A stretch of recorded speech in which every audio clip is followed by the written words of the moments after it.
Something very meaningful occurred the other day, and it involved LeBron James. Let's talk about LeBron James and racism. Stay tuned.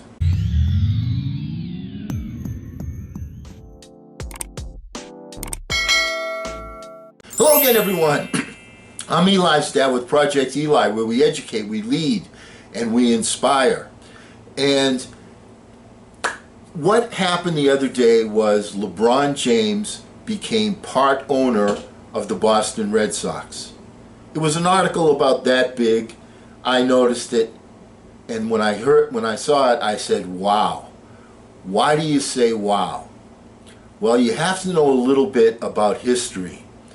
And Eli and everybody else out there, this is kind of an important lesson, so pay attention. I'm going to be quoting from an article from a buddy of mine, Peter J. Kaplan, that he wrote a few months ago, way before this thing happened.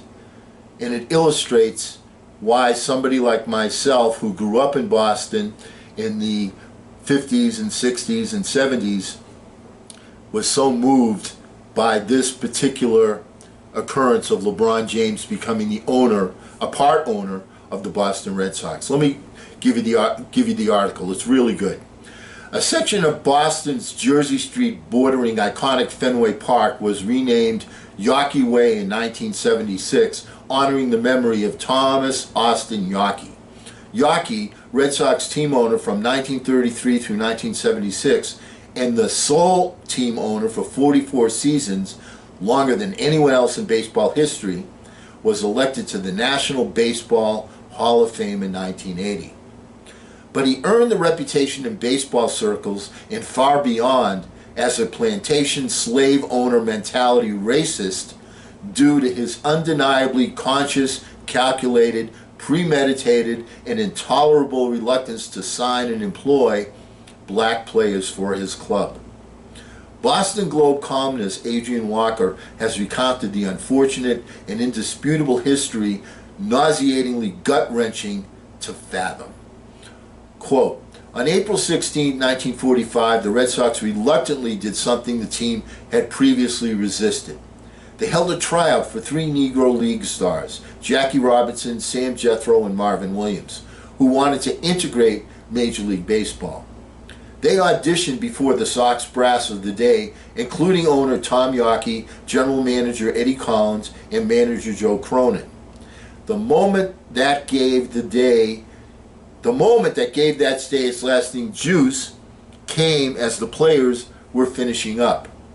As later reported by Cliff Keen, a sports writer for the Boston Globe, a voice from the grandstand rang out, "Get those niggers off the field!"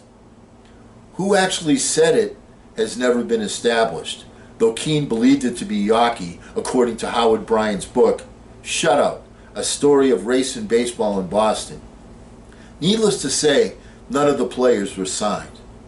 Walker goes on to point out that while Robinson integrated baseball in 1947 with the Brooklyn Dodgers, becoming an American icon and legend, it was Sam the Jet Jethro who integrated baseball in Boston, winning the 1950 National League Rookie of the Year award as a member of the Boston Braves, not the Red Sox, the Braves. The Red Sox, under Yawkey, however, they went the other way, earning the dubious distinction of becoming the very last team in all of baseball to integrate. The club finally signed its first black player, Elijah Pumpsy Green, in 1959. Yawkey, an industrialist from Detroit who owned plantations in South Carolina, defended his position rather weakly in a variety of statements made on the issue of race and his and the Red Sox position. In a 1965 Sports Illustrated story, he tried to explain, quote, "They blame me and I'm not even a Southerner," he said. "I'm from Detroit. I have no feeling against colored people. I employ a lot of them in the South. But they are clannish. And when that story got around that we didn't want Negroes, they all decided to sign with some other club.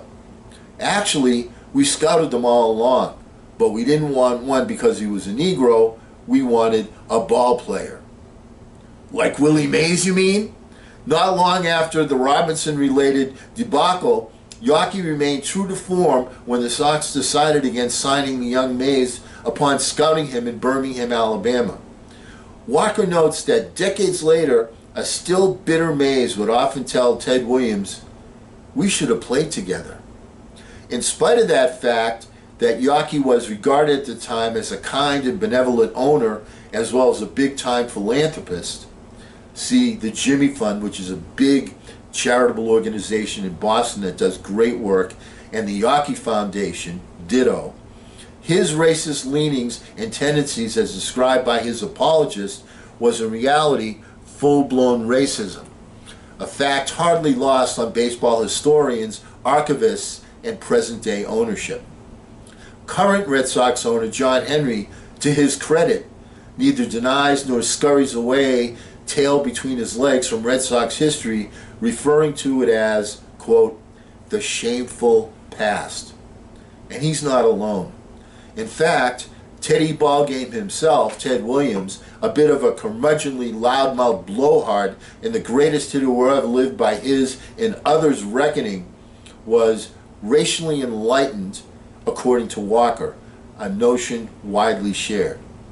Walker recounts that at his 1966 Hall of Fame induction, he, Ted Williams, famously and successfully called for the inclusion of Negro League legends in Cooperstown when he proclaimed, "I hope that one day Satchel Paige and Josh Gibson will be voted into the Hall of Fame as symbols of the great Negro players who are not here only because they weren't given the chance."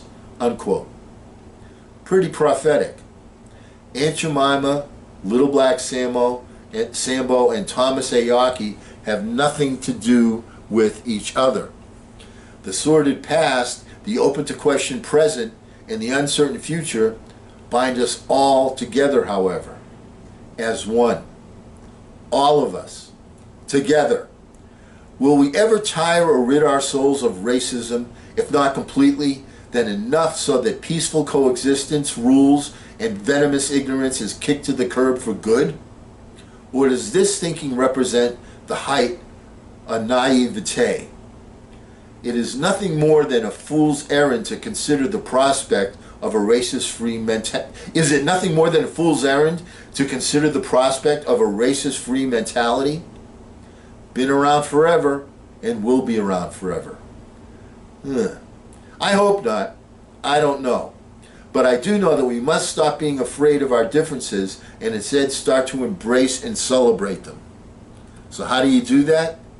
By being secure, open-minded, fair, honest, compassionate, and willing to learn and understand. That's how. By throwing off the shackles of unfounded hate and prejudice and thinking for yourself. That's how. By being a decent, caring, kind, and good human being. Period. That's the end of the article by Peter Kaplan. Big shout out, by the way. So, the fact that LeBron James is now part owner of the Boston Red Sox is a major, significant step in the right direction. And because we'll never end a meeting on a philosophical note, let's all get out there and charge! I'm Eli's dad.